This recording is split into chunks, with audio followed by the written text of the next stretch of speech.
प्रयास से काम किया हमारे सर्विस में, इतना बड़ा संघर्ष शायद ही नहीं चल रहा है। सही है।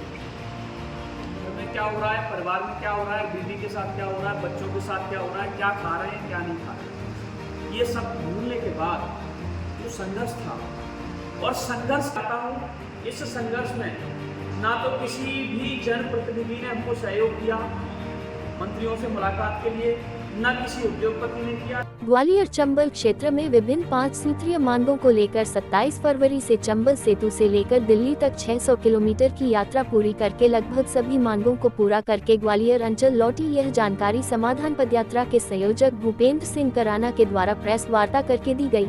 बता दें कि इटावा ग्वालियर की लगभग 100 किलोमीटर के हाईवे को आज मौत के हाईवे को नाम से जाना लगा है। पिछले 3 साल में लगभग 600 से 700 लोगों की मौत हो चुकी है और हजारों लोग घायल हो चुके हैं। समाधान पद यात्रा के संयोजक भूपेंद्र सिंह कराना ने केंद्रीय राजमार्ग एवं परिवहन मंत्री नितिन गडकरी से मुलाकात कर इस हाईवे के द्वारा लगातार हो रही घटनाओं को उनके समक्ष रखा। केंद्रीय मंत्री ने इस परेशानी को गंभीरता से देते हुए उन्होंने तत्काल NHAI और MPRDC को आदेश दिया कि अगले 1 साल में इस हाईवे को 6 लाइन में बनाने का काम शुरू किया जाए। इस हाईवे बनाने के आदेश को भूपेंद्र सिंह कराना को मूल प्रति कॉपी देते हुए आश्वस्त किया कि जल्द से जल्द 1 साल के अंदर इस हाईवे का काम शुरू कर दिया जाएगा। 3 मांगों के लिए संत समाज, समाज सेवी, सामाजिक कार्यकर्ता, जनता जनार्दन सब परेशान हैं। तो मैंने सोचा कि इस मिट्टी में मेरा भी जन्म हुआ है, इसी ग्वालियर चंबल अंचल से मेरा जन्म हुआ, मेरा भी कुछ कर्ज बनता है। इसलिए मैंने एक नारा लगाया, आओ मिलकर अपना फर्ज निभाएं और मातृभूमि का कर्ज चुकाएं। यह हमारे ऊपर कर्ज है।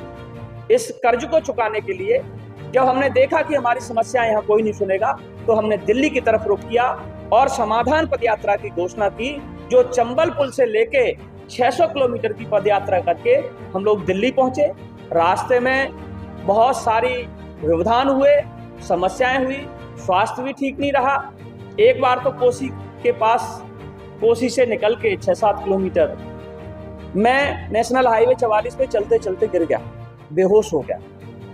क्योंकि हम साधारण से लोग हैं, सरकार सिर्फ आजकल प्रोटोकॉल मंत्रियों को देती है, प्रोटोकॉल बड़े लोगों को देती है, आजकल व्यापारियों को भी देती है। लेकिन हम जैसे कीड़े मकोड़े जैसे लोगों पे जो लगातार पदयात्रा करके जिनके पैरों में छाले पड़ गए, छाले फूट गए, पैरों से रक्त बहने लगा और सामने सरकार की स्थिति थी कि मरने की दशा में पहुंच गए थे। लेकिन सरकार ने, हमारे साथियों ने बताया, नेशनल हाईवे पे हम गिरे, वहां से साथियों ने हाथ पैर पकड़ के छांव में रखा, हाथ पैरों को मलने में लगे और एम्बुलेंस को सरकार को इतने फोन लगाए, आधा घंटे में पहुंची। उसके बाद कोसी हॉस्पिटल में, चूंकि उस दिन होली की छुट्टी थी, इतवार भी था, तो डॉक्टर भी इतना खिसियाया हुआ था कि साथियों ने बताया कि आप में इतने झापड़ मारे, उसने आपको नोचा। और आज भी मेरी इन भौं में मैं आपको बता देना चाहता हूँ, ये पकने की पोजीशन में है, पक भी सकती हैं, क्योंकि उन्होंने बहुत तरीके से जो है गलत तरीके से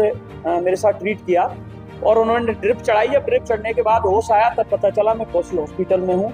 लेकिन मैं धन्यवाद करना चाहता हूँ उन साथियों का जिन्होंने लाइव के माध्यम से, सोशल मीडिया के माध्यम से देखा, आप लोगों ने दिखाया। कोसी के आसपास पलवल के क्षेत्र में जो हमारे सामाजिक बंधु हैं, वो वहाँ बड़ी संख्या में पहुंचे और उन्होंने फिर मेरे साथ वहाँ से चलने का, और वो पलवल तक साथ चले, होडल तक साथ चले और हमें हरियाणा की सीमा को पार कराया। वस्तुतः हम अपने संकल्प को लेके दिल्ली पहुंचे। अब दिल्ली में माननीय मंत्रीवरों से मिलना बड़ा मुश्किल था, संभव नहीं हो पा रहा था। फिर हमको जो शांति पूर्वक जो यात्रा हमने यहाँ से तक दिल्ली तक करी, हो सकता है जो मौत का हाईवे है उस पर हम भी मर सकते थे, क्योंकि ट्रैफिक ज्यादा है, पीछे से वाहन भी थे। अपनी जान की परवाह नहीं करी, लेकिन अपने उद्देश्य तक पहुंचे। और हमारी मुलाकात सर्वप्रथम मध्य प्रदेश के पूर्व मुख्यमंत्री, देश के वर्तमान कृषि मंत्री जी माननीय शिवराज सिंह चौहान से हुई। शिवराज सिंह चौहान जी से हमने किसानों की समस्या को लेके अवगत कराया। मैं उनका आभारी हूँ। उन्होंने दोनों हाथ खोल के जिस तरीके से कहा कि मैं किसान का बेटा हूँ, मध्य प्रदेश का बेटा हूँ, और किसान के लिए जो भी संभव मदद होगी मैं बिल्कुल करूंगा। उन्होंने हमें ठोस आश्वासन दिया और हमारी किसानों की समस्या, लगता है कि हमारी किसानों की समस्या का हल निकलेगा। उसके बाद माननीय राष्ट्रीय राज्य मंत्री माननीय गडकरी साहब से भेंट हुई। गडकरी साहब से भेंट होना जरा मुश्किल था, लेकिन कैसे भी हुई। मंत्री साहब का व्यवहार बहुत अच्छा था। एक बार नहीं, 3 बार उनसे भेंट हुई। पहली भेंट में उनको उनके जो पीएस थे उनको ये समझाने में बहुत समय लगा कि वास्तव में एक छोटा सा ऐसा हाईवे है जिस पे लोग मर रहे हैं और उसका बनना बहुत जरूरी है। जब उन्होंने समझा, इसकी टेक्निकल समस्या उन्होंने हमें बताई। उन्होंने कहा कि ये 2028 तक कॉन्ट्रैक्ट में, इसके बाद कुछ नहीं हो सकता, 2028 के बाद ये हाईवे जरूर बनेगा। लेकिन हमें ये मांग बिल्कुल स्वीकार नहीं थी। उस कॉन्ट्रैक्ट में इस रोड का जब विवरण लिया तो उसमें ये भी